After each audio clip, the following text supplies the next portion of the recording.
Hey guys, so I'm going to talk to you a little bit today about just keeping your nutrition in check for the remainder of the shutdown. I think at this point, a lot of us were kind of thinking that we would be able to get back into the gym by now, maybe neglected our eating habits a little bit in the past few weeks, and now we can see that we might not be able to get back into the gym or back into our normal routine for still quite a few weeks. So where do we go from here?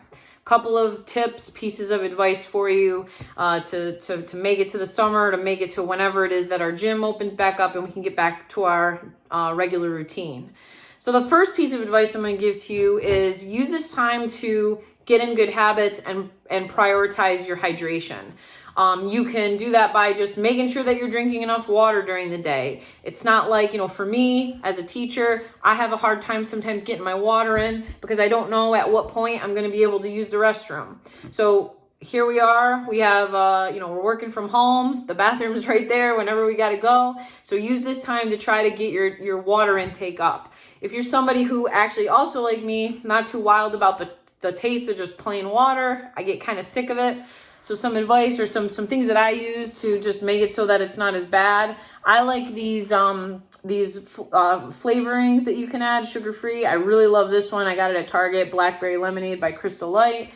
You can also infuse your water naturally by putting slices of fruit or like cucumber, things like that into it.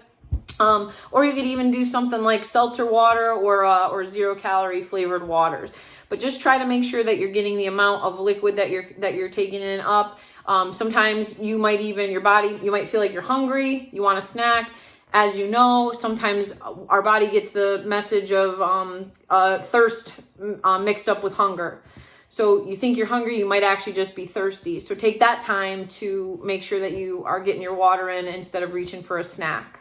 Speaking of snacks, the second piece of advice I'm going to give to you is on smart snacking. So since we're home more, the temptation to snack is great.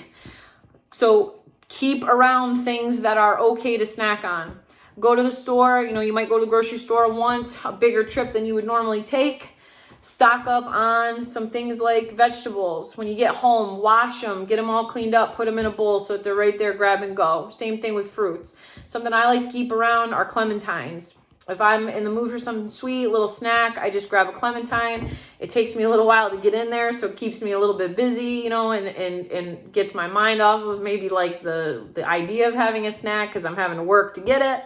Another thing that's really good, dill pickles are a nice item to keep around, or even some frozen edamame. Pop it in the microwave, steam them, and you can eat those. Again, it's like a busier snacks. It's not just like, chips where you just grab them and shove them in your mouth. Edamame, you got to pull them out of the pods or whatever. So smart snacking options, get those in order.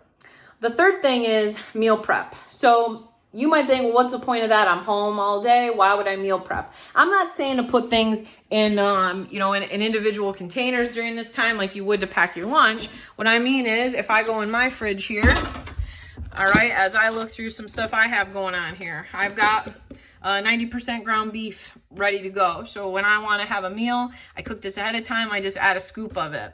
I've also got here a container of sweet potatoes pre-cooked and cut up, ready to go to just add to my plate and microwave. Here, prepped ahead of time, I made a meatloaf, 90% ground beef. The whole thing is there. So when I'm ready to have a meal, I can just slice a piece, microwave it.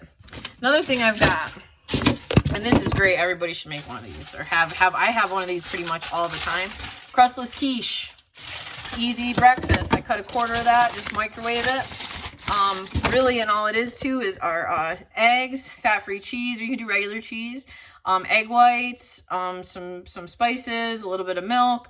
Pop it in the oven. I think it's like 35 minutes at 375 or 350.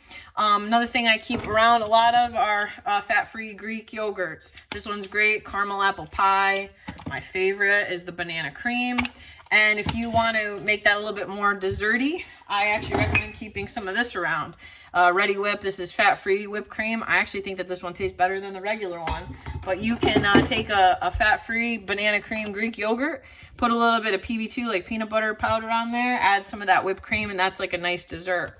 Another thing I tend to keep around, a lot of egg whites. Like I said, I keep seltzer around. I drink a lot of seltzer, dill pickles, that kind of stuff. Another thing that I recommended were these edamame packages. And I keep a lot of frozen vegetables, again, for that easy meal prep. All right, outside of meal prep, another thing you can do, you have a little bit more time on your hands, take a recipe, like maybe a comfort food, and make it a healthier version. So another example for me today, I made this banana bundt bread cake thing. And I looked up, I literally Googled best banana bread recipe, found the best one. It had like 30,000 5-star reviews or something. And I just substituted out the oil and the sugar with better ingredients. So I actually took all the oil out, and instead of the oil, I added a full cup of Greek yogurt in place of the oil and a little bit extra egg white to the mixture. And it keeps that moisture in, makes it, honestly, I don't even notice that there's no oil in there.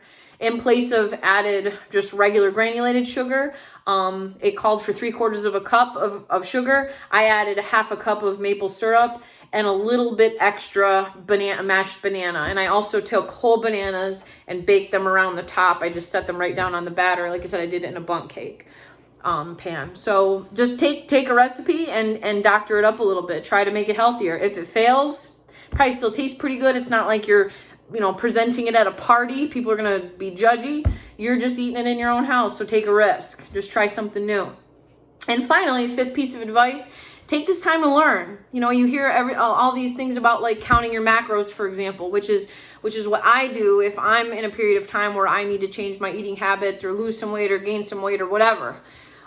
If you don't know how to count macros or how to work macros out, take this time to learn about it. There's a lot of places right now that are offering free online courses. Feel free to contact, a nutritionist like myself. Pick up an article or a book on it, but take some time to learn how to treat yourself better nutrition-wise for, during the shutdown and after. And going off of that, the last thing that I'll say before I sign off here is during this time, I will offer my advice or guidance on all things nutrition for free of charge for the next however long this is happening. So feel free to just send me a private message or an email if you want to know like what your macros should be, or how to do it. If you want me to send you a short little video like how to, anything like that. Just send me a quick message and I'm happy to help you. So stay healthy, everybody. I hope that this has been helpful for you, and I hope everybody's doing well at home. Take care.